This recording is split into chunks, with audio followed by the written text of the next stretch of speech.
Speakers for the 64th National Square Dance Convention, and thank you all for coming.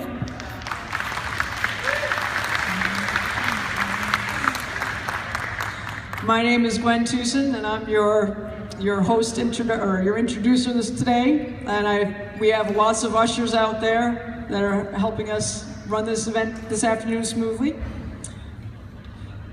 First, we have a couple housekeeping items. If you do have a cell phone, please turn it off. We appreciate that. We will also have time for questions at the end of the presentation, and our ushers can help you get to the mics. There are a couple of them, and they're wireless, so they can bring them up to you so you don't have to maneuver on the stairways.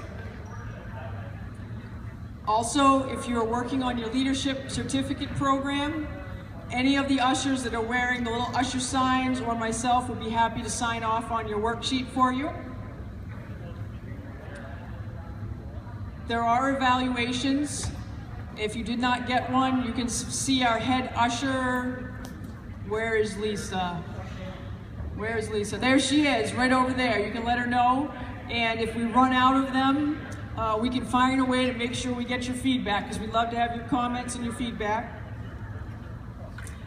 Also, we have one quick schedule note. If you were hoping to attend the 11:30 Sustainable Square Dance lecture by Jerry Story, it is happening today at 3 o'clock in the King George Room. Just a quick note. I wanted to make sure you knew. Also, if you have not yet visited our New England Needle Nook, the sewing program over in the Sheridan on the second floor, I urge you to give it a try and check out what's happening down there. Also on the third floor, our history and our archive displays on the third floor, an exhibit you do not want to miss. The first time some of those displays have been at the National Square Dance Convention. It's a small room, but there's a lot going on in there. So, make sure I got everything on my checklist here. I believe so. What's that?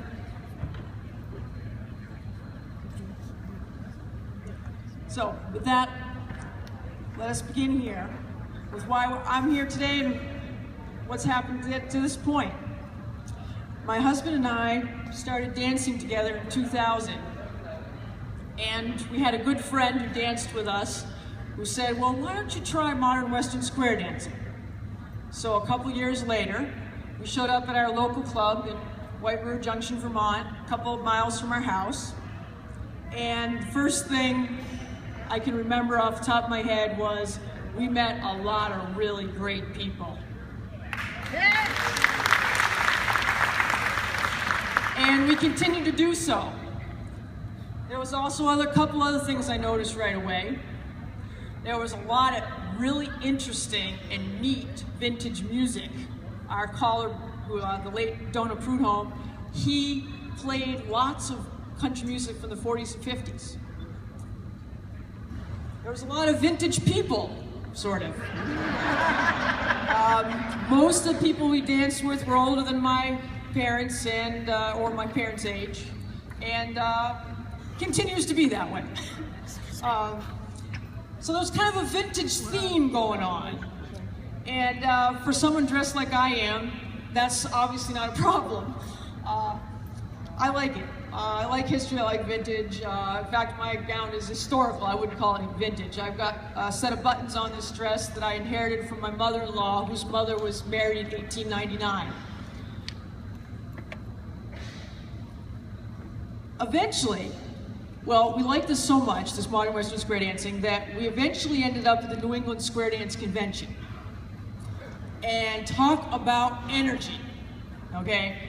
I loved it. Okay, a lot of fun. Okay, I watched my husband just have a grand time, which was also thrilling. Because my mother gave up dancing when she married my dad. I didn't do that. So it was grand. However, early in the convention, we came into a hall with a set of young men that were calling, and wow. The energy in that room, the atmosphere in that room was different. It was exciting. There was something else about it. It took modern Western square dancing, and all of a sudden, for someone my age, it felt, well, modern. Okay? As much as I love the clothes, as much as I love the music, as much as I love the people, the modern part, it didn't quite do it for me. Okay? There was something different about it. But there was a hall, and there was an energy level, and there was the dancing that was going on there, that it was a different atmosphere.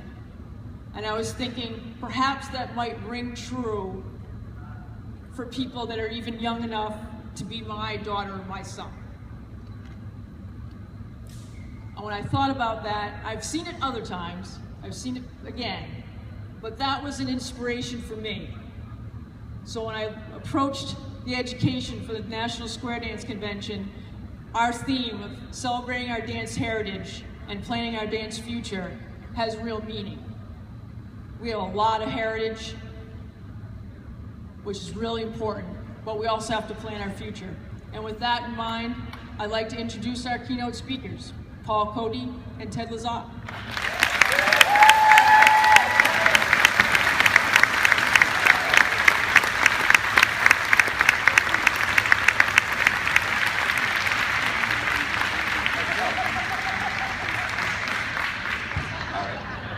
Test 1, 2, can you hear me? All right, let's try to be civil here. She pretty much covered it, right? I think we're done. Nice work, Gwen. Nice work, Gwen. So, thanks you all for coming. Good night. Good night. Take care of it. We have a couple of first things. First of all, we can't really believe we were asked. We know a lot of you can't believe we were asked to be here today. We look good though, right? So because we knew that nobody would believe that we were asked, we have a couple of housekeeping tips of ourselves. Come here.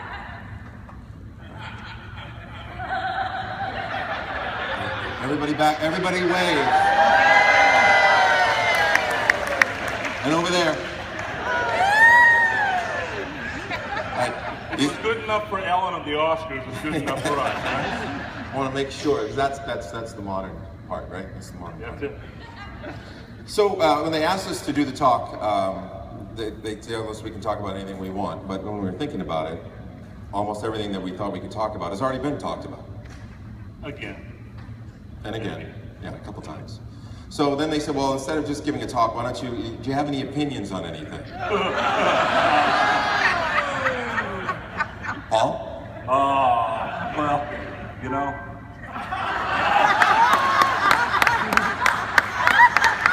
Pardon us just a second. You gotta plug the... That's Clark in the background, everybody. Nice name for Clark. You might want to do us a favor and hit OK.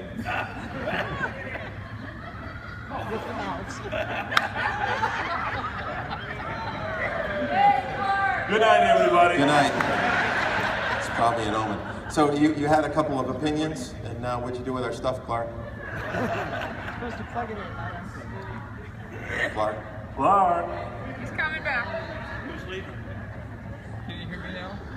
You know, this was up for an hour. Wow, that's a problem.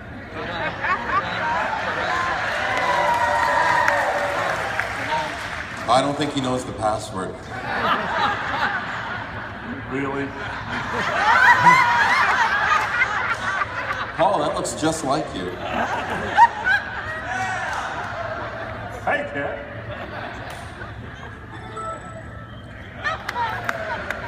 Get the mouse out. I think so. All right, so let me hold on. Let's go back. It's going better than we expected. So. We did the walk on. We did the picture. Selfie. We did the self-deprecating computer problem. Perfect. We're on opinions. Opinions. That's what we're hearing. Yes. Yes. Do you have any opinions? No. Good. Not since you bought that company. Well, you know, they asked me to do this keynote before I bought the company. I bought this little square dance company called Hilton. And that pretty much, you know, cut a lot of my plans. Because I wouldn't let you stay in business if I possible.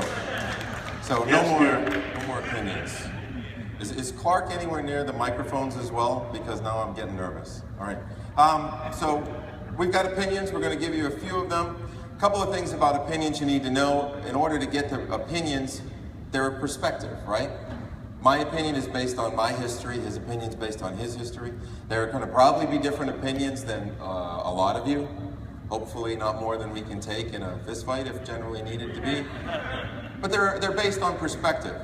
So what we're going to try to do is give you a little look into us and get our opinions, our perspective of where we're coming from. Right? So, for example, you getting ready? Get ready here. All right. For example, one of the opinions that something you should know about us, ever since we started dancing, Collar Lab has been in existence. We've always danced programs, we've always danced at Mainstream or Plus or whatever. So the Stories of before. that we know the stories of before and how it used to be, but we don't know that. So you have to keep that in mind. Okay, you ready? This is a big time, big moment. You ready? Absolutely. Go ahead. I don't know what to do. Should you press this one? Oh, I gotta press the button. You gotta press the button. I think you all straighten out. Ready? Did Clark break that too? Turn it on. Oh, you know what I think he did? Clark.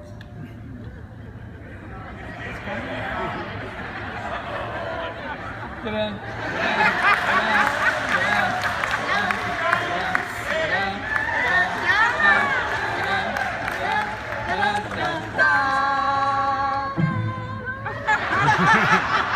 Wrong music.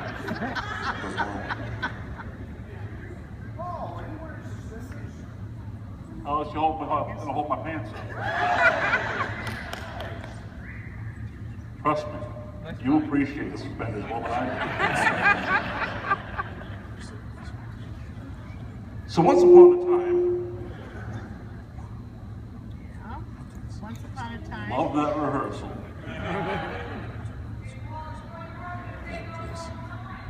Yeah.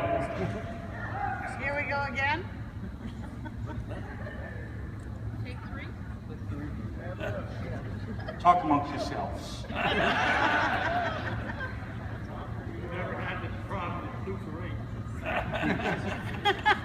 Don't worry, Paul. You don't need rehearsal. We don't have to do a setup. The equipment will work perfectly. There's trouble with overhead projectors. We need to reverse the dance moves? Okay, what do we do? No. Uh-oh, here we go. I'm not dancing anymore. I danced enough. I've danced enough. That's it. They've had too much of this. So, while we're waiting for the presentation to continue, ladies and gentlemen, please do feel free to stop by the Hilton Audio Vendor booth on the exhibition hall. We have MA220 sound systems. We have microphones, special cables featuring the Tony O. It's purple and black and green, and it's made just for him. It doesn't have a fancy knob on it, but we have ones with fancy knobs too. Are we ready? At this point, I really don't know. My mic isn't on anymore. Now you don't have a microphone. There he goes. Ready? Okay. Let me see. Good night, everybody. We really should have left at that first good night. Yeah, all right. Let's see if we can get this thing. He says it's going to work. Ladies and gentlemen, 407 years ago. No, that's like 87 years ago. 87? We're not 87. It's two. We're 47. Two school. 207 years ago, Ted and I came into existence. That's right. So, We were born. Ted was born and raised in Plaster, New Hampshire. And he currently resides in Manchester, New Hampshire. He is a workforce analyst for Lincoln Financial Group, where he gets actual health insurance and 401k, unlike the normal square dance plans of today. He calls for the tech squares of Cambridge, Massachusetts. Not that we have any of them here, do we? calls for the Rebels in Nashville, New Hampshire. And There's two of them. Kids Advanced Dancers.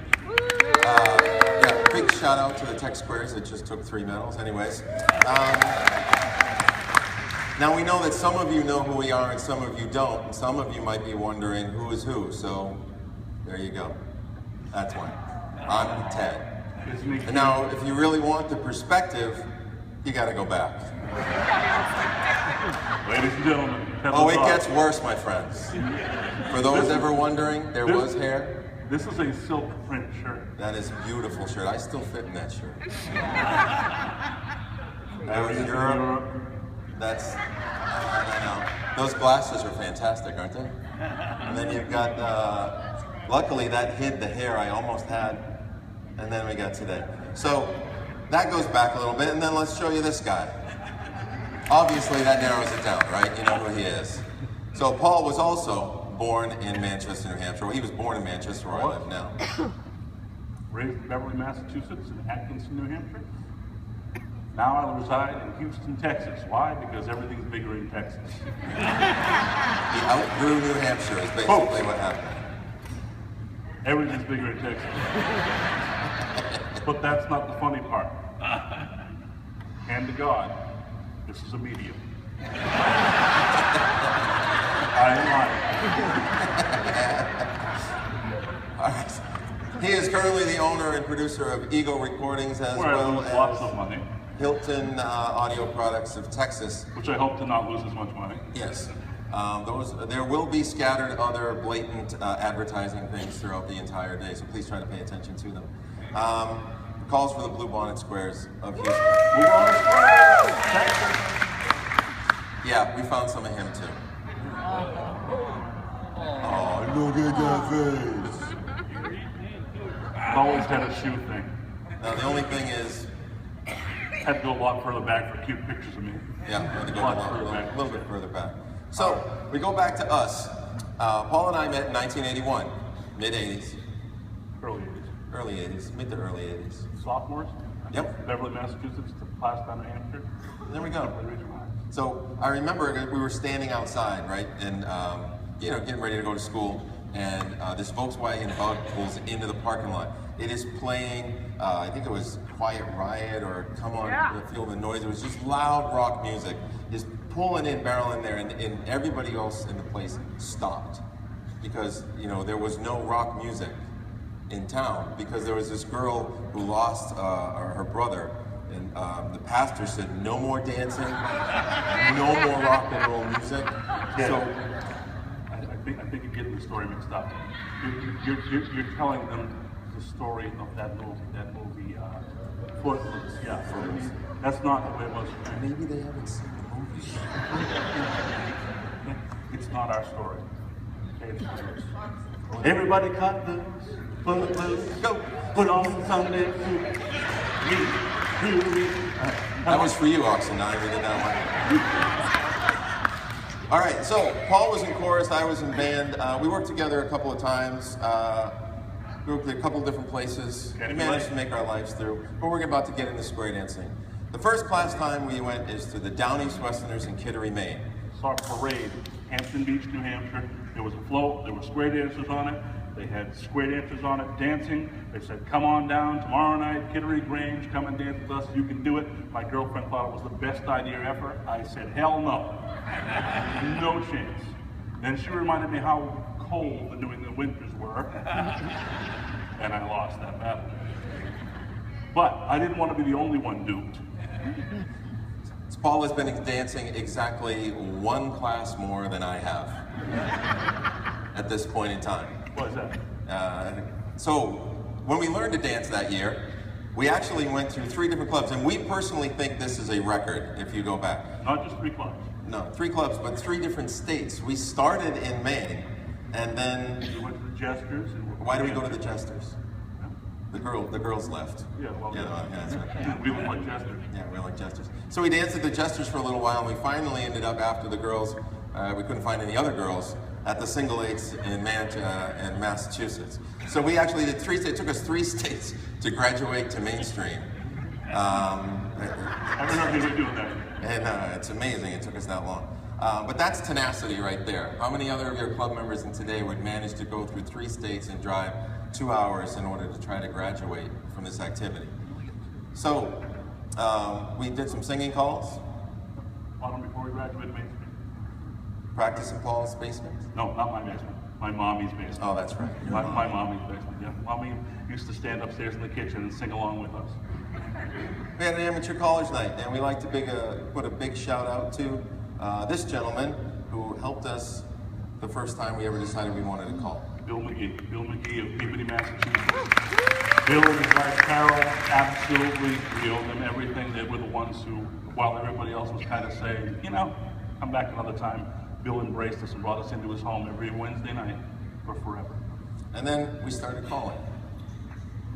Oh yeah.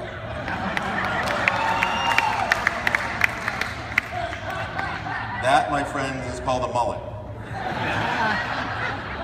And that on top of it is called hair. That's what that is. And you'll notice that you could fit 2 of these guys in Paula right now. Folks, I'm twice the caller I was back then. I can't even believe we found this picture. All right, anyways. So, now you've got some perspective of where we've come from. So again, just a quick recap. We're both 48. I'm older. 3 months older. 2, 3, well, ish. Born in the 60s, raised in the 70s, graduated in the 80s. Woo! Yeah, that's right. 30-year high school reunion's coming up. No, we're not going. He's been to every one. I haven't been to a single one of them. I got a call that weekend of all things. And now here comes our first opinion, now that you've got some perspective. Ready? We are your target market. You could have an entire room full of us. Nobody wants that. But that's important, folks. It really is. We're talking about us so much because this is really the group that you want to be aiming for as square dance clubs and square dance organizations. We're the market that you need to aim your resources at because we're the age group that this fits right now. 45 to 55 years old. Empty nesters. My son's 23, my other one's 17, to be graduating this year. Kids are all gone, right? They're gone. Gone. It's time. Well, most of my kids are gone. My other kids are sitting in the stands. Hi. So, the empty nesters, that's where you're going to go. We always talk about trying to get everybody to square dance. Everybody, even the youth today. Now, we're not saying that we shouldn't have the youth. Yeah, take them. Absolutely welcome them. Great. We're not saying we shouldn't have anybody of any age. But if you're going to look for people, that's who you want. They got nothing to do. Kids just left, just sitting home. They're looking at each other. They're getting tired of that. Okay? After a while, you know, you want to get out and do something. So here's an opportunity. Kids are gone. Let's go square dancing. You don't market to the world. You focus. That's what we should be doing. Those folks, by the way, should actually have a little bit of cash in their pockets. Okay? Many of these kids people are gone now. I have to pay every week. These people look familiar. Look at them. They're Empty sad. nesters. They're very sad. There's no children. They're getting rid of them. What could they possibly do after the first weekend? I know where some of you went with that. And I appreciate that a lot. Thank you. So these are the people. We need to go out and find these people. We need to go and do the things that these people do. So though it sounded egotistical at the beginning, that's the perspective. It was a little though, too. It was a little. So what we're looking at here, these people look familiar? Why can't the new square dance target or a poster look something like that? These people, they're right in the age group. They're right there. They're younger, they're energetic, they're excited, they want to get out there. Let's put a little bit of a marketing perspective on things and figure out how to get this as the message rather than some of the pictures that we see in flyers and the images we see in square dancing today. You think, get out of the emptiness, meet friends, have fun, learn new things, be active. Square dancing in 2015. Now granted, he's not married. And that could be why he's smiling. I'm just kidding. All right, here we go. But again, target market. That's us. That's our. We're your market. Where did we come from? What do we like? What do we associate with? Not just us, But we are the me generation. Yeah. So Yes. you got to reach out to us. We know we like what we like. What defines us? How about some rock music? Yeah, a lot of people older than us loved that rock, didn't they? No, they didn't. Yeah, we do. We do. I mean, I like the Beatles. I like. Beatles is before us. But it's before us. It's not our time. Yeah. We recognize that Bing Crosby before us too. a little before us. We did Van Halen, AC/DC, Bruce Springsteen, The Police, Foreigner, Journey. That's our music. That's the music of our generation. They say that the music that you are most feel the best connection with, that best connection comes from the year that you graduated high school. What were you listening to the year you graduated high school? That's mostly, in most cases, your music. That's what works for you. It's important. What else did we do? And pop music, Michael Jackson, Madonna, Prince, Lionel Richie, Whitney Houston, Cyndi Lauper, a whole bunch of them. Okay, other generations hate some of that stuff, but it's okay. We had MTV, Okay, music videos, mixtape. video games. Anybody know 8675309? Who am I calling? Who am I calling? I'm calling Jenny, right? Colin Jenny. The Simpsons started back with us, and it's still here Still today. going. Getting bigger and better. You get Magnum PI. Magnum PI, that's Tom Selleck. Tom Selleck. And he's now in Blue Bloods 30 years later. Fantastic performer. We got Back to the Future, the movies. Oh, and we had to mention bag phones. Remember those? That's our generation. Bag phones. The bag phone. We'll get back to bag phones in a second. But knowing this is important, so that when you're trying to figure out what you're going to do, how are you going to put it all together? So like we said before, we know you've heard it all before, and we knew that when we were going to make the presentation. Since the day that we actually discovered dancing, the activity is always talked about needing to change. Really, for the past 27 years, we've needed to change. For the past 27 years, it's been in the decline, right? Every year it's been in the decline, decline, decline. What are we going to do to change? What are we going to do to stop this erosion of the activity? And We need to change. we're still talking about changing. Oh, we're talking about it right now. Right now we're talking about change, because that's what we do. We do it well. We talk about change extremely well. We're very good at that. If nothing else we've learned, we can talk about change. We get conferences about change. We get conventions about change. There's dancer associations and choral associations talking about change.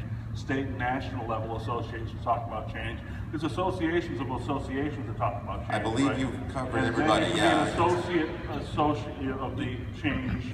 Definitely, yeah. There's a lot more than we A can lot of actually talk about. We talk about the same things a lot. And over. We're going to continue to talk about some of those today. Over. But again, we're only giving you our opinions. We don't have necessarily the answers, but we have opinions. Few, if large, meaningful changes have been implemented in the time that we've been dancing. Haven't seen a lot. No. And again, we'll go back to, we couldn't mention one, because the biggest change probably in modern Western square dancing was Color Lab and the lists. And the list that happened before us. That don't count no more, because that's not us. It was there. That's like the kids coming out with the smartphones, and you're talking about walking uphill back and forth twice a day in the snow to go to school or whatever. It don't matter anymore. The bus picks them up or mommy drops them off. They don't have that understanding. So while we get it, we don't get it. We don't relate. So we'll give you this quote here. Go ahead. Everybody's heard this one. All right. Do it with us. Everybody, excuse me, there was an important job to be done. Everybody was sure somebody would do it. Anybody could have done it, nobody did it. Somebody got angry because it was everybody's job. Everybody thought that anybody could do it. Nobody realized that everybody wouldn't do it. So it ended up that everybody blamed somebody when nobody knew what anybody could have done. So how many people have heard something like that before, right? But that is our motto in square dancing. Really is. It is so much. The Color Lab today cannot come in and change the lists for you. They cannot legislate that change for you. It is not 1970 something. 4, thank you. It isn't going to happen. Do we really want change is the other question you have to I ask want yourself. change. You want change, I Paul? want change. I really, really want change. You sure? No. Kind of like it as is. Do you think they were too big to change? No. You kind of wonder, right? I mean, we're not certainly as big as we used to be, right? So we must be. That activity is huge, nationwide, worldwide. How could we possibly We could. change it? And the thing is our traditions. I mean, the traditions are important, but are they so set in stone that we can't affect any change at all? Here's an example of 1960s. We've got a nice little hairstyle over there. Yeah. By the way, Paul, what is this? 69 Mercury Montego MX, my first car. Thank you Here very you go, much. very much. Phones with this thing is called, for the kids in the audience, this is a cord. And they dial. It allowed you to talk. You had to spin this. And then we go click, click, click, click, click, click, click, click, click, click, click, click. And this is because we like Spock. This is a square dance dress from the 1960s, we think. No, I've seen pictures of it in the 60s. All right, okay, good. Now you'll notice we covered the face. We didn't know if anybody would be wearing this dress today. So we wanted to make sure, just in case we didn't offend anybody, and we hid the face. So this is the 60s. By the way, gas was 31 cents a gallon. Yeah, don't get them all upset. 1970s. Thankfully, neither of us was driving this car, or we may not be here today. We have, I had this picture. I had several of that picture. Several of these pictures. There's the new Spock and the new square dance attire. Notice the change. Gas is up to $1.20 a gallon. We're gonna go over here, new hairstyle there. This was my car. That was Ted's love. My love car, the two-seater, that's Pontiac Fiero.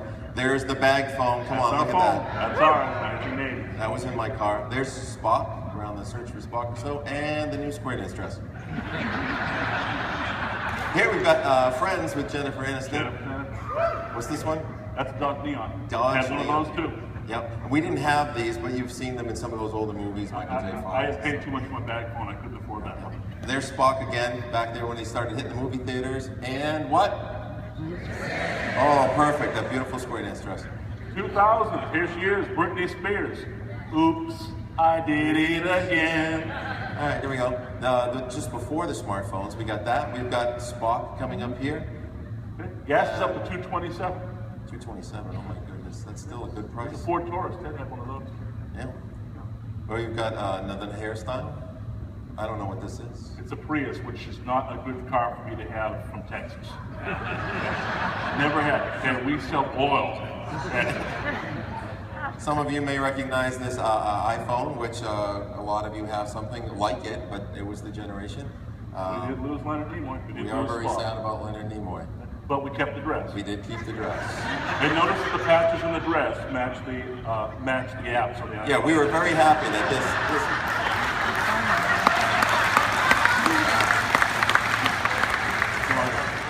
that took work. It only took us, what, 50 years to match the phone with the dress.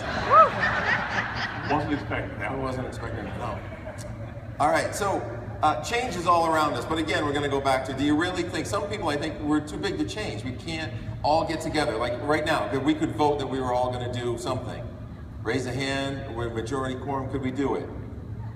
For this room. Ish. We could do it for this room. This room we could decide to do whatever, but it can happen. For example, churches. They're doing it. They've changed a lot. It used to be just one time you went on Sunday, you showed up, you did your thing, that was it. You had to go to a certain mass, that's what it was, one kind of mass. Now they have different kind of masses, they have different kind of services. They have different kind of services that have the traditional, they have the contemporary, they have the rock and roll churches. Heck, just 2 weeks ago, Tony and Kim were down in Houston, Texas, and they had a big dance down there for the Hey Lollies 50th anniversary. Okay, they had the anniversary dance. The next morning, Tony and Kim went down to see Joel Osteen. Okay, now let me tell you something. Whatever your persuasion is, none of my business, don't care, not going to judge on anything, but let me tell you something. When Joel Osteen is sitting there filling up a 16,000 seat arena, okay, he's doing something right. He's getting people to come through that door, absolutely. No longer do you have to show up at church and possibly your Sunday best. I mean, you're still going to look nice, but it's not the best suit that you own anymore. It doesn't have to happen. So churches. There's nobody standing at the door of the church saying, sorry, not in proper attire, you must leave. You got to leave. We don't want you. They don't do that. We don't need you. Nobody cares. Another thing that's changed over the time is just sports. It's huge industries. Billions and billions of dollars, and they've managed to find ways to change. Football, the rules changes just for safety alone. Remember those leather helmets? They don't wear them They anymore. don't have any more. Plastic changes just to save the concussions. Back to football. How about the challenges? Remember how everybody thought it was going to destroy the sport? It's replay of challenges. Is that like the coolest thing ever to see it up on the giant jumbotron up there, seeing that play overruled? No, we're guessing. Baseball, they got interleague play now. Attempts to actually make the game faster, trying to help it move along. Mascots are now involved. You know, when Ted and I were little kids here, we went down the street over here to Boston to Fenway Park. Okay? Fenway Park hasn't changed a bit, but what it has is down in Fenway Park, they get this giant green wall out in left field, and what's that? That's the Green Monster, right? Okay? That Green Monster is something, it's a tradition in square dancing. People want to see the Green Monster. Green Monster isn't that ball anymore, folks. Yes, that's still a Green Monster, but for this generation, now they actually have a Green Monster. Okay? He's the mascot, he's the feature, and he's making baseball more attractive to the younger generation. It's for them. And then there's soccer. Oh yeah, we love No, not really. Yeah. Soccer. Soccer's still kind of soccer. Sorry. Not soccer. yeah. It's just the way it is. Sorry about that. So anyway, the point being that small changes, just the challenge flag, right? Right. So you don't have to have everybody change all at once. It could just be a couple of things. Just a few things can change. Even just... It takes a while, but you have to accept these changes. So most of the time, the changes are happening for a reason, and you have to accept that. So if we are... Go ahead, you can read the line. Show line. So ladies and gentlemen, if we are to boldly go where no square dancer has gone before.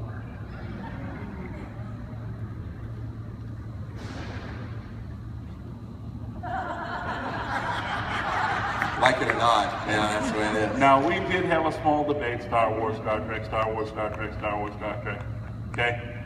Star Trek won out for this particular situation. We are members of the Star Trek generation, okay?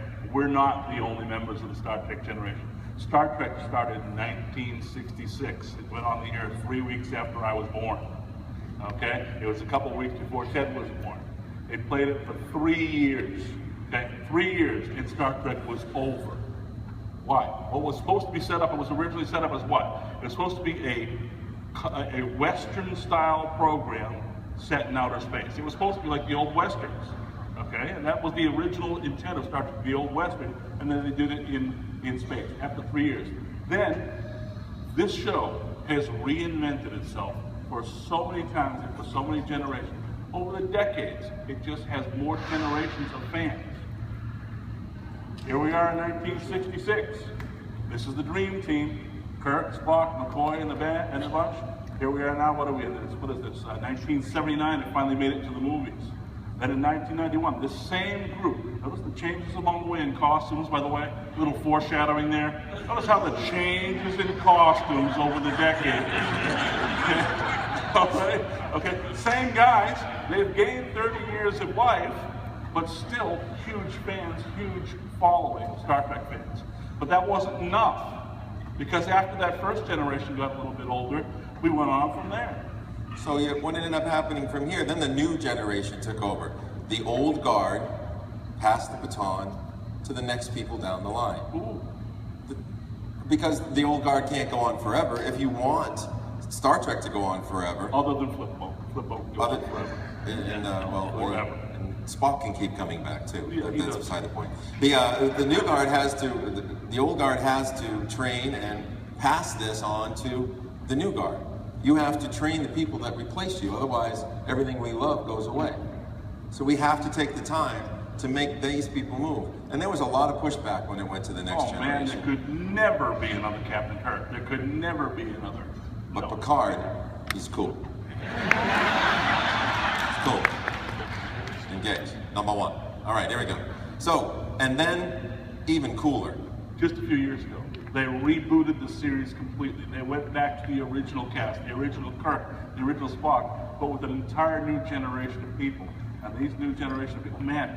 If you haven't seen one of these yet. I mean, we wanted to hate it, but you can't. It's just fantastic movie. And the special effects today I mean, do we really want to fight for that change so bad that we're going back to the cardboard sets with the little flashing red light? I don't know. I'll take my sci-fi effects any day. Change can be a good thing. Is here. So, a wise man once said, A very wise man. very wise man, Here's the quote. here's the quote. The needs of the many outweigh the needs of the few, or the one. It's Mr. important. Spock. That's an incredibly Mr. wise Spock. comment. Now, why are we bringing this up? You'll notice we keep changing things on you, but we have a talk. We have a thing here. Here. Don't grieve, Admiral. Just logical. The needs of the many outweigh the needs of the few, or the one. That was Star Trek II, the Wrath of Khan, back in, probably the early 80s, maybe? Spoiler alert, Spock dies, Sorry, in case anybody hasn't seen it. for that moment. You didn't So, find it with that. there's the quote again. And where are we going with this? Well, we're going to put it into square dance terms for you. And this is now turned into our quote. Go for it. The needs of the overall activity outweighs the needs of the organizations or the individuals that are already here. We need to focus on the activity and the health of it and bringing new people into it. You're clapping, but realize by individuals, we mean you. Yes. Yes. We mean us. We have to be overridden. We have to put in our some personal cases. needs aside. We got to set it aside, and it's important. We'll get even more, a little bit more specific for you. The only way there will ever be a real turnaround in the square dancing activity is when we make the activity fit into prospective dancers' lifestyles rather than attempt to make prospective dancers fit into the activity. In the 1950s, that dress was popular. It was the dress of the time. It's what everybody wore. It was what everybody had. So why wouldn't you wear it out to your dance? It's what you had. Several decades before, the dress that Gwen is featuring right now was the standard. That's what it was. It's 1870. Okay? Why aren't we featuring this dress at square dances today? Okay? Well, we are in a way, yeah. She's using it in a historical perspective, but bottom line is we're not using that dress from the 1870s. Why are we using the dresses from the 1950s still? Why is that what we're stuck on? Why is that the place we're at? We'll come back to it. Oh yeah. We'll beat it up a little more. So, truth be told, when you really sit back and think about it, We don't want change. No, we don't Talk really about want it. We really don't want it as much as we need to. you can't talk about changing for 27 years and not change and say you want change, because you're lying. You are. Because if you say you want to do it, then you either do it or you don't. Well, you can't talk about it and never do it. But all it kind of takes is one thing to change somewhere along the line. Little one. That's it. Little basics. So, First step. and it's hard to see that going forward, right? You don't know what you're going to change today is going to have an impact down the line. You really don't. So the only way to do that is to take a look backwards and kind of in the historical timeline go, well, we think this happened here, and look what happened on the other side of it. So we're going to go and give you a couple stories and give you a little bit of things as we look back at this, things that we thought were defining moments in our careers along the way and where those changes happened. And how many, Paul, how many is that? That's 107 years ago. That's right, we can get them. All right, so when we started at 22, we didn't really feel very accepted. The mullet was probably the main reason at the time, but it wasn't very inviting for us when we first started. Today, 27 years later, we're still looked at as the new kids. Absolutely. Absolutely the new kids. And we get to sit at the cool kids. We get invited to the cool kids table every once in a while now. Okay, but we're still the new kids. Yeah, they're still asking for our IDs. It's kind of crazy. All right, so we had to fight to make some opportunities for ourselves, and we had to be willing to change in order to do that. So let's give you the scenario, the first one. When we first started, we're caught in a catch-22. Right here, New England Convention, not the National Convention. It was the New England Convention we wanted to start off. We wanted to call it that convention. We did. But our Callers Association at the time, you had to be a full member in order to call a convention. You had to be full membership. We weren't full members. We were still reading singing calls. That's all we could do. In order to be the full member, you had to really be at the level that you could teach a class. You could go out and actually do a lot of other stuff. Of course, if you want to teach a class, people really got to know who you are. Where's the best place for people to get to know who you are? But maybe at the convention, right? Yeah, they're probably a really good place to advertise. And maybe if you were there, you could get noticed, and then you could maybe get a job teaching a class. Yeah, that'd be cool. So you can become a full member to come to convention and call to teach class. Yeah, it's a whole rinse and repeat thing. So you're caught in this cycle of I can't get seen, but I can't get seen until I teach, but I can't teach until I get seen. So here we are, sitting in New Hampshire at our association, we're stuck.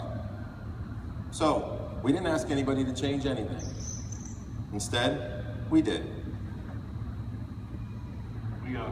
Our association here in New Hampshire didn't allow us to be full members. We were associate members. Emphasis on associate members. So we joined a different association. We went 3 hours south down to the Cape and joined an association down there. And as a backup, because we're not always well liked, we went another 3 hours to the west out here. Joined an association there too. And we joined the Springfield Area College Association, in case there's anybody still around in that. We were members of that one too. Which these two places didn't have associate members. If you showed up and you paid, you were a member. Emphasis on associate. Yes, and they all called at the same convention. So, oh looky looky. Pay your dues. Guess where we called that year? First New England Convention. But it's making the change on our own. Taking the initiative to go ahead and do that. We got noticed. We started getting classes. I taught the teens up in Manchester. TNTs. Yeah, the TNTs down there. Was involved for me. Mission accomplished. Fun. Problem solution. So we got another one for you. The other problem is getting into the rotation. As a new caller, it's very tough to get bookings. You guys know you're booking people 3-4 years out, right? Difficult.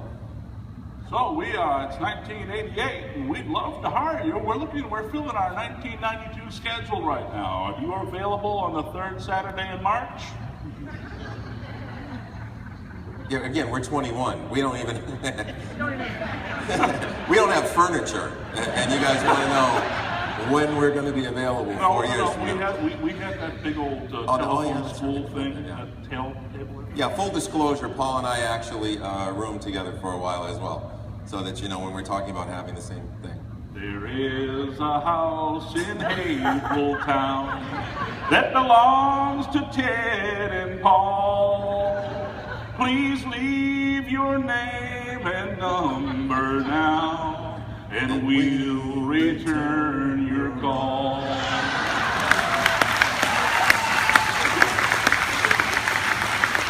I wish we were making that up. So we couldn't get into the New England Convention. We really wanted to get hired as a duet, right? That's how we worked. He could call, I could sing behind him, and then juggle a little bit. And talk about role reversals today, huh?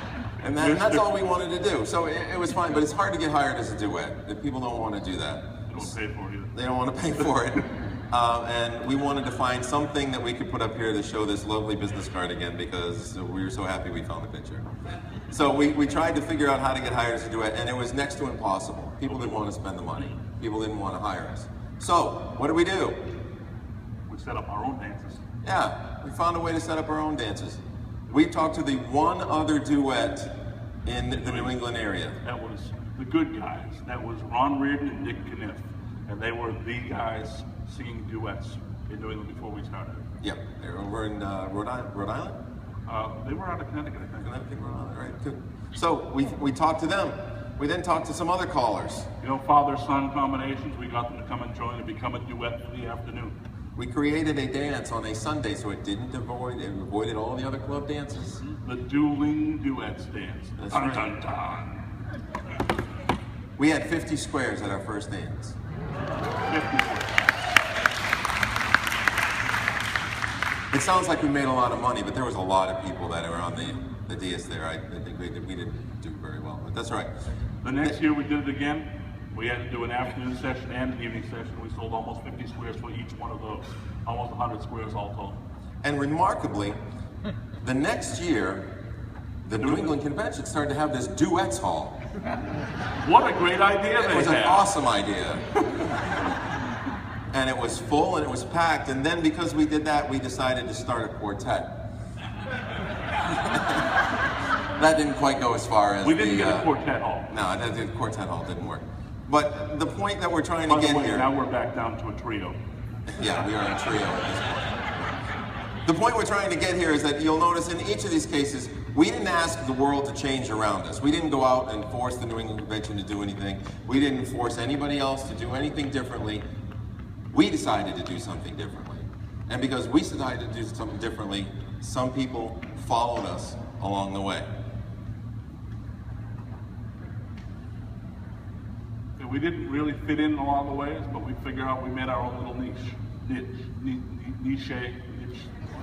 I like niche. Go with niche. Niche. Okay, south of the Mason Dixon, that's niche. For those of you who know the Cote debate. South of Mason Dixon, niche. So, we get the whole thing. If you guys don't want to change, some of you aren't going to want to change. There's always resistance to change anywhere you go. But if you don't want to change, why do you need to block the opportunities of those who do want to change anything? It just seems to be a good time.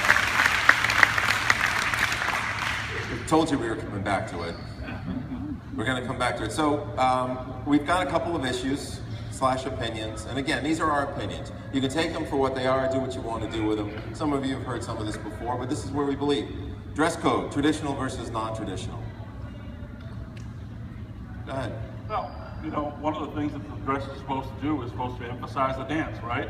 It's supposed to have that twirling petticoat. You have to take that, know the styling on it, to when it properly lifted on the right and left grand, and the weave, the ring, and stuff like that. When's the last time you went to a class and you actually saw that taught? Doesn't happen very often anymore. Okay? So if we're not going to take that skirt and use it properly, it's not going to be part of what we teach. Why are we pushing it? Why are you wearing it? It's supposed to be part of the thing. We don't really use a lot of forearms anymore. There's some. We still use a lot of it in New England. Some of you I can see playing the hand dance out on the dance floor, trying to figure out where we were all at. But we don't use them anymore. So the long sleeve shirts, not really that necessary. And some of the ladies here, well, you know.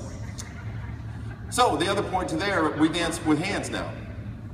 A lot, right? So should we cover that one? I think we should wear gloves. All in favor?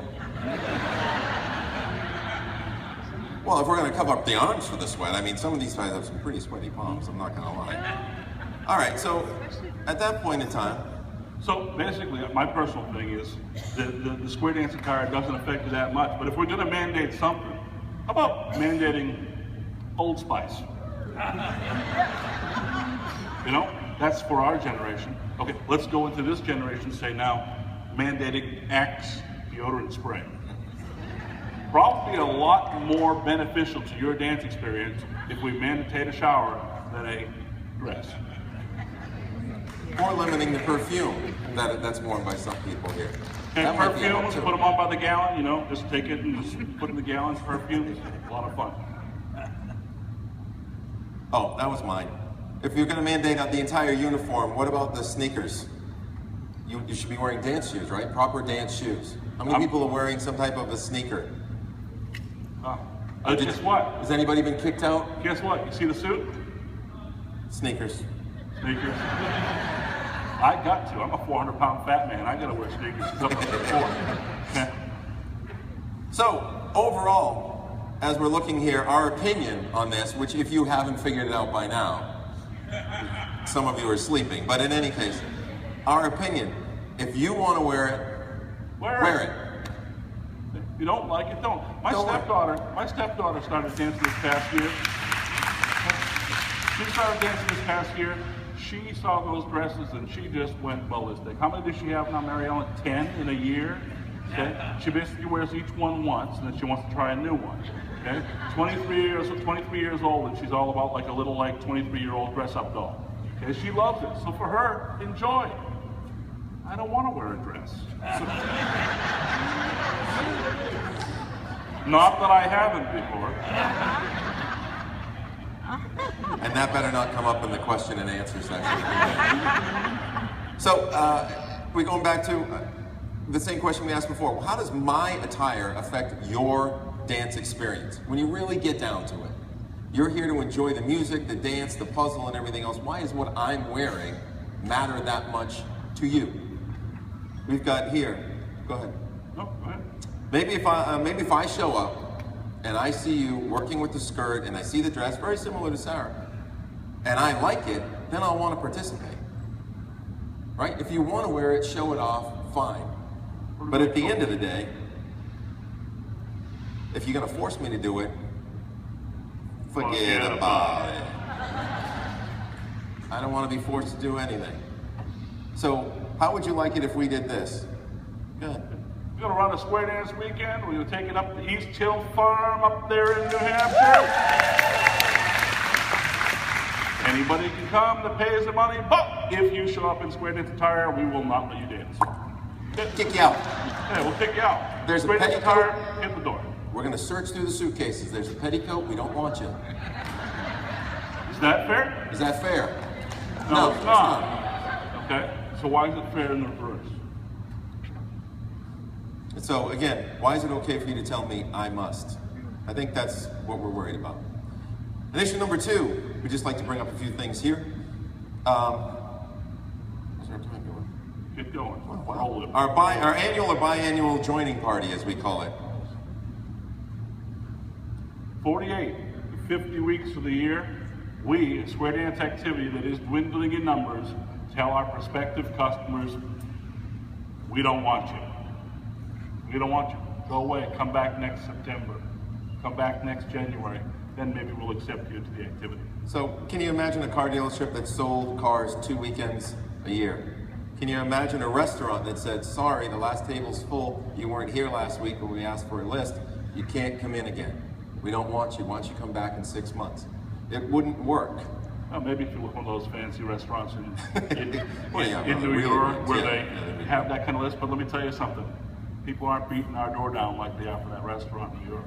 So our opinion is you need to capitalize on some missed opportunities, and they're there. Changing a little bit of the way you do everything. How about calling a free introduction to square dancing hour before all your club dances? What's it cost you? You already rented the hall. You have a hall, you have a caller, you have people there, you have refreshments out. Why not open the doors and say, come on in for an hour, okay? Come on in and dance with us. This is your partner, this is your corner, this is a do-si-do. What's the worst that can happen? Nobody shows up, right? So what? You get an extra hour of dancing in that night. Thank you very much. All right, for those of you who are keeping score of how many times we've gotten ourselves in trouble, this is a good point. This is where we're going to get ourselves in trouble Before again. we get ourselves in trouble, let me mention one thing. I stopped square dance calling for several years, and I came back into the activity. When I came back into the activity, anytime I've taken a booking for a club, anywhere, I have offered for free to come to that club an hour before I'm scheduled and do a free fun night. If they wanted to put it together, put out some flyers, and we would do an hour-long fun night before the dance started. Okay? Every single dance that I have called since I came back into the activity about 8 years ago, or 9 years ago. Guess how many people have taken me up on that? One. Every dance I've offered to call a free fun night for free, okay, before we call the regular dance, one club has taken me up on it. Not very impressive. And here we go and getting into more trouble. Oh, was that the trouble part? No, this is trouble. Okay. We personally think that the biggest missed opportunity we have is right here, right now. Thank you. And we love the convention, don't get me wrong. This event, it draws more attention nationally every year than probably anything else we've got, right? How many people are watching us walk all over the place? You just walking around town. There were the newspapers come by, they do interviews, they have TV crews come by, the local stations. Every once in a while you'll see late night TV where we get made fun of, okay? And yes, we do get made fun of on the Jay Leno show, but guess what? Our faces were there and we were being advertised, we were being talked about. But at the end of the day, why don't we have an opportunity for anybody that is there to come in and dance. Right here. We're here, but you can't see Come on us. in, We're behind folks. these big cement areas. We're having a fantastic time.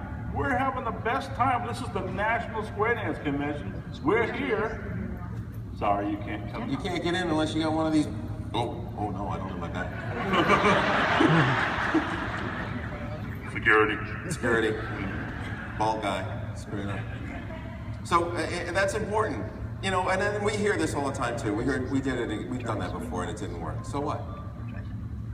Again, by the way, a year ago or 2 years ago, when they got this convention awarded here in Massachusetts for the National Convention the first time in New England, I went to the General Chairman. I said, General Chairman, I want to be the person who's going to stand there in this empty hall, if it's an empty hall all day, and I want to call introduction to square dancing for anybody who comes to the door. I will do it for you. I will forsake all of my other spots. I didn't know about this at the time. Yeah. Okay, but I put that all aside. Okay, let me come and call for the new folks. Prospective dancers for you for free. Nope, I'm not doing it. 200. I don't know how many callers are here. A couple hundred. We could all donate an hour over the course of this entire thing to sit there, even if the hall was empty, and hope somebody came through. Another shout out to the flash mob that went over at the food court. How come these aren't happening all over this town? Why aren't they? Has anybody ever thought about trying to start a square dance class immediately after one of these? We're talking to Des Moines right now, wherever you guys are, wherever the next one is. Why don't you guys have flash mobs all over the city, right around where that convention is? And why doesn't somebody in that area start a class immediately the following week after this? Come back next September. We'll invite you then for 2 weeks. Whether they all show up or they don't show up, doesn't matter. Think about it. Would that get in anybody while you're at the height of their attention? Well, you've got it. And what's the downside if it doesn't? Well, you're out. Issue number 3. How many we had? Like 42 issues. Oh, yeah, that's right. Okay. What are we selling when we really sell square dancing? And some of you, this is going to hit home a little bit harder than others. You'll love it! You can learn in 30 weeks! You can do it! Yeah. But it's a once a week commitment. Just once a week. Forever. Well, until you graduate. Just until you graduate. Then it's once a week, plus we have monthly dances. And don't forget the raids. And the retrievals. And the retrievals, yeah. Those are on the other weekends that we're not having the club dances. And by the way, can you come a little early and help us set up? Yeah, and oh, by the way, we're going to have dancing, mainstream and plus stuff going on. Oh, mainstream and plus? Mainstream and plus, with rounds. With rounds. Right after you graduate? Yeah. You mean right you just graduated mainstream? Right. And we're going to have our dances are going to be mainstream and plus. Yep. And round. Yep. When you just graduated mainstream? Yep. All right. So that means, let me point this out for you. I'm a new mainstream dancer. I come in, I dance the first tip, everybody is excited. Yeah! And then I sit down and I watch them do rounds, because I don't know how to do rounds yet, I just graduated. Then I watch them do plus, because they're the cool kids, they know how to do plus. Then I watch them do rounds. And then 30 minutes later, if I'm still awake, I get to dance again. It only took me 30 weeks to learn! Yay! And we're not even kind enough to hold the dance that you can go the whole time. That's very, very nice, isn't it?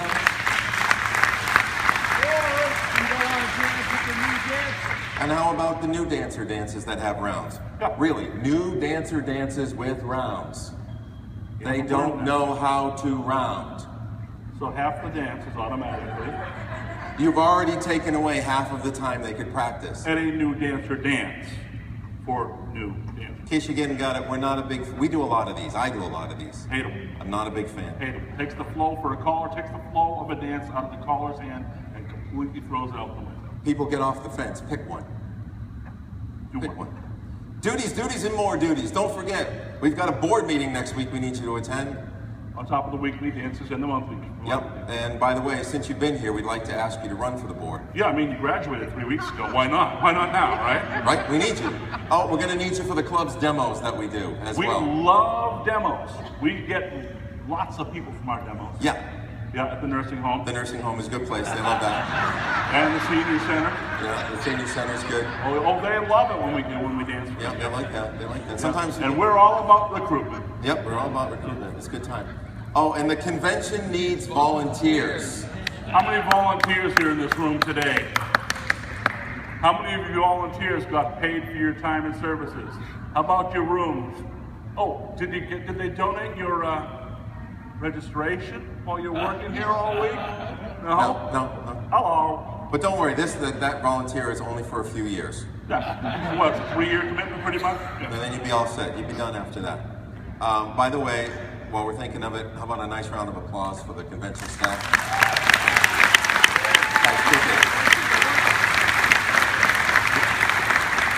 So our opinion here, for those that'll help you, how about doing something for your board members? That's an idea that we thought about. If you're going to run and you're going to be president, can you do anything for the people that are going to try and run your organization? I don't want to be president. How about free club dances for the year? When you're working. You're working, right? How about no club dues if you're going to take a job on the board and do something? How many treasurers of your clubs you know that have to sit there for the first 3 tips every night, sitting there collecting money, not getting to dance at all, okay? And they still take the same admission for their dance. What's up with that? How about a $10 or $20 gift card for the people that keep bringing you the food? You know, the 60 sandwiches they bring? How are you going to pay for it? Well, most clubs have those people that don't want to do anything. And wouldn't it be nice to pay a little extra and feel good in your heart that you gave it some extra money to the people who want to help or have the time to help, and you're going to help in your way. So I'm going to overpay my dues a little bit to try and offset the expenses to the person that is going to run my club. How many clubs are folded because they can't get anybody to take these things anymore?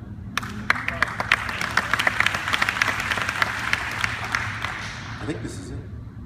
And for the love of Pete, pick a program, please. Mainstream plus A1. I don't care what it is, run a dance.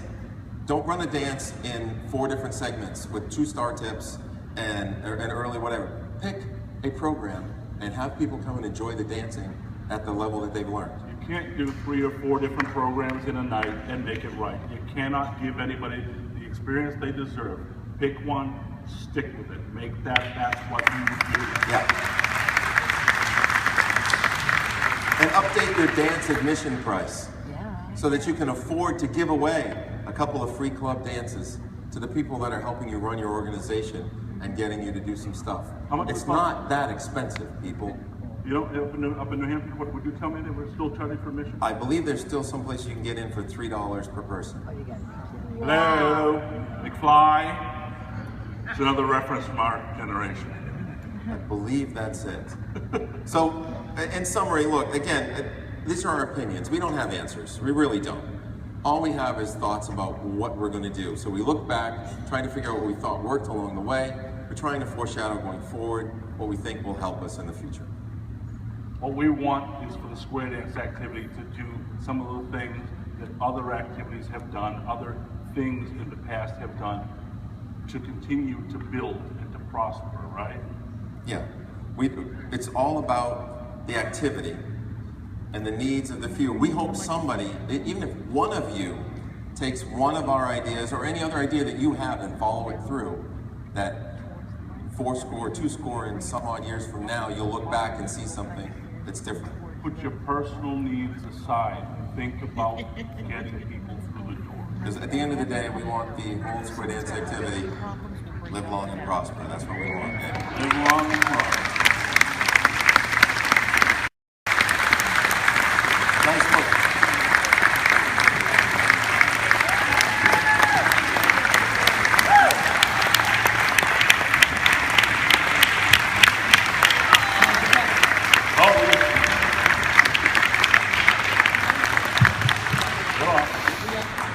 Thank you very much. We have some time for questions. If you can come down towards the mics where Lisa is and where Shelly is. Shelly's going up the couple of little front steps there into the audience.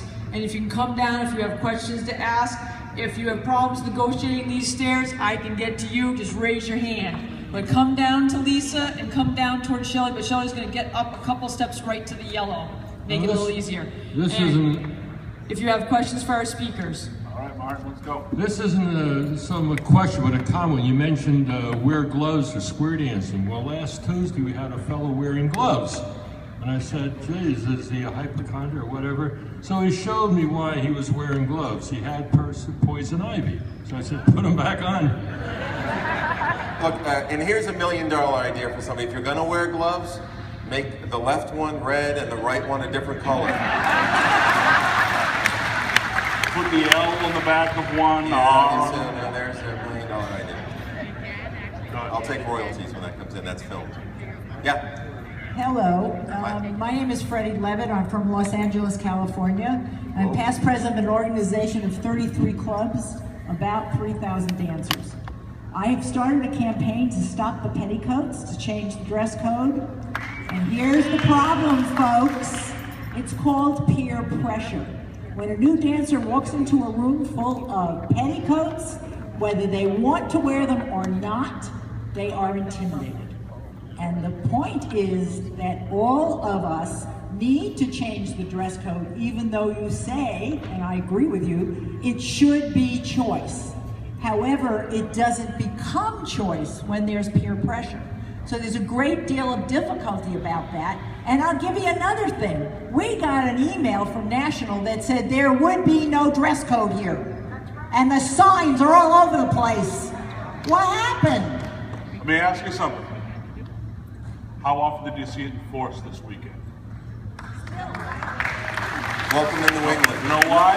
Because New England decided to stand for something and said, we're not doing that. Okay, but they shouldn't be here. I mean, it's not healthy for us. They shouldn't be here. That's fine. I'm on the committee, so I can answer this question. The folks who put on these conventions, your committees, are required to have those signs up, and they are up in some places. But the people who are running the committee in New England and our advisors, we decided proper square dance attire is what we wear to our clubs. Okay? The next question is at Lisa's mic, and then we'll go to Shelley again. Hi, I'm Rita Wood. I'm president of the Eastern District Square and Round Dance Association. We represent the dancers here in New England.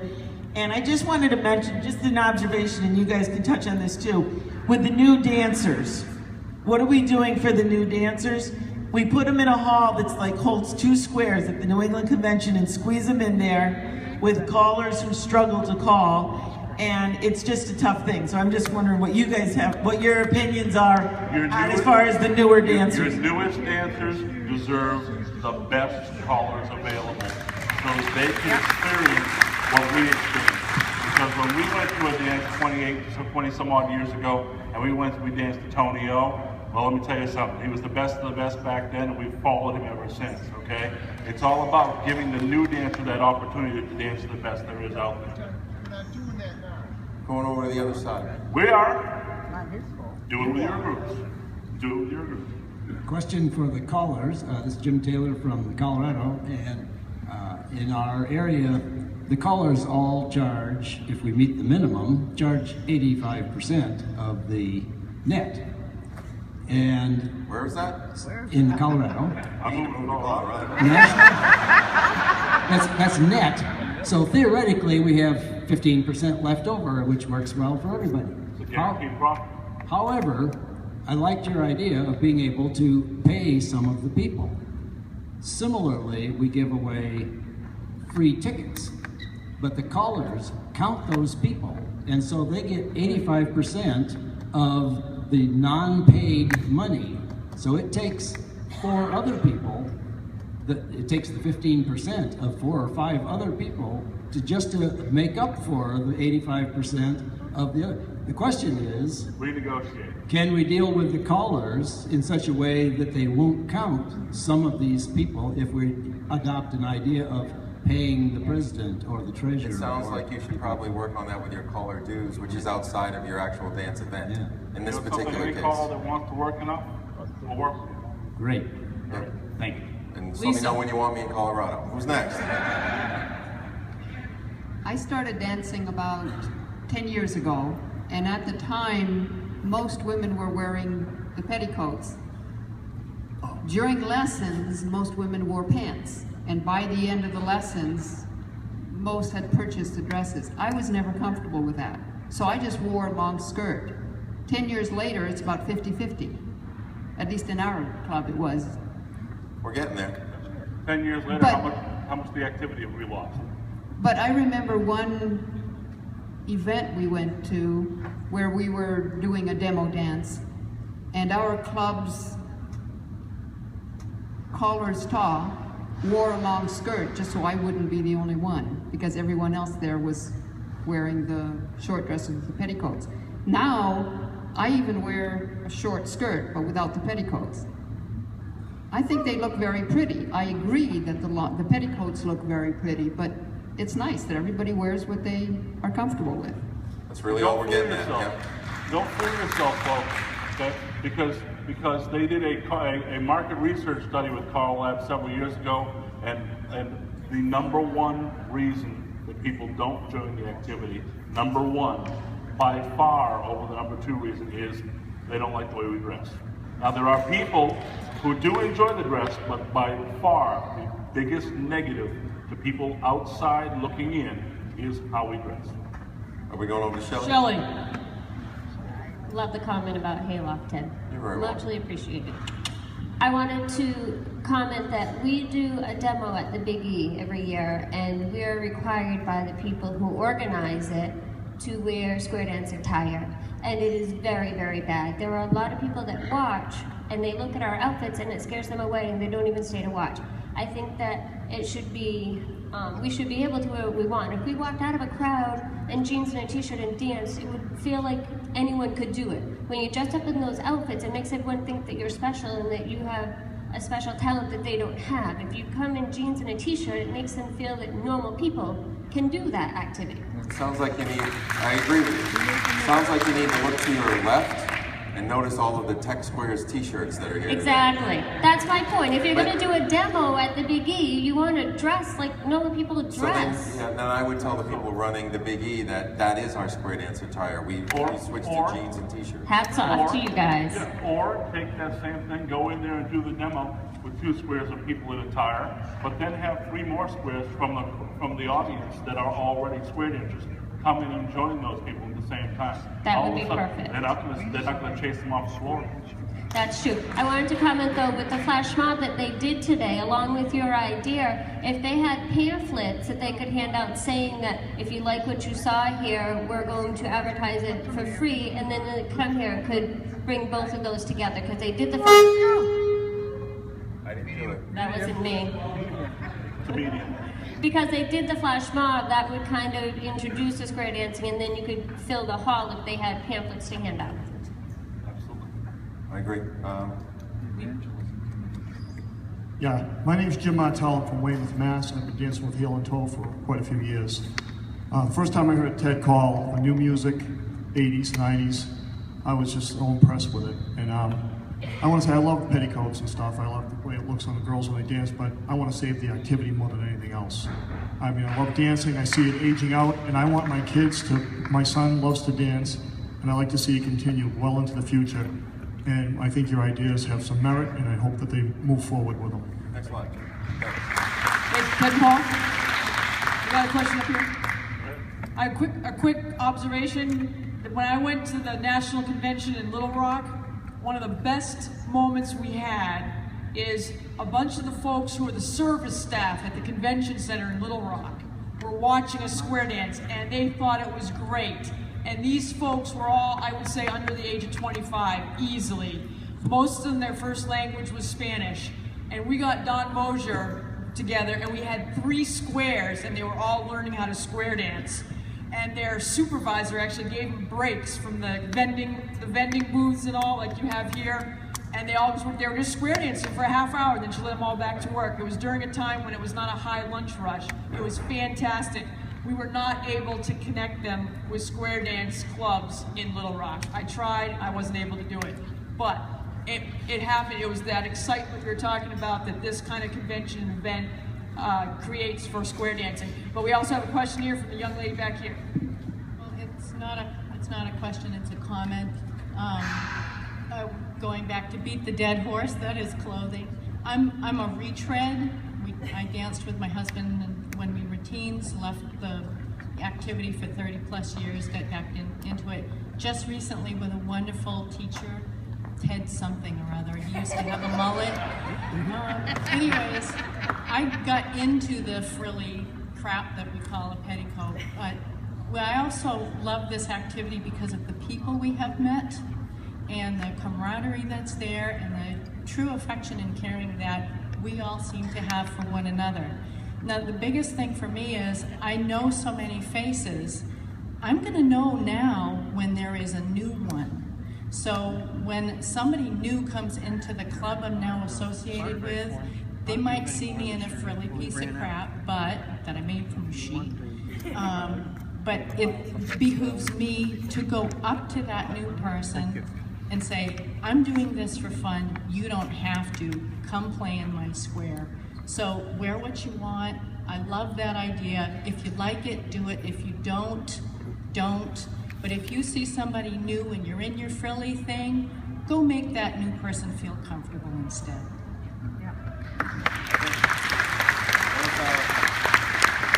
So I think we're going to take one more because we're supposed to end at 2:30 and we have to call. So, hi, I'm Ginda Fisher. I'm here in shorts and a t-shirt, and people have been very welcoming, so thank you all. But I wanted to change this topic slightly. I am your target demographic. I am sort of an empty nester, and I started dancing recently. I started dancing in that empty nester phase that you're looking at. One thing that my generation is used to is information wants to be free. Square dance clubs have like flyers. You know what? My generation looks at the internet. We want to know, we want to see things advertised on the internet. We want something up to date on the internet. We want to have the schedule for this event on the internet. But in general, if you want to market to my generation, you want to market at least partly on the internet and make the information available. So thank you. Thanks, Can I make a quick comment on that? I know the folks in Des Moines are working really hard at having an app for your phone for the schedule. They're working hard at this, and I'm hoping we're going to move even more forward with the technology to help make these events even more successful. Go Des Moines. Yeah. Thank you all very much. We appreciate you guys staying. Thanks a lot, guys. Thank you. Enjoy the convention.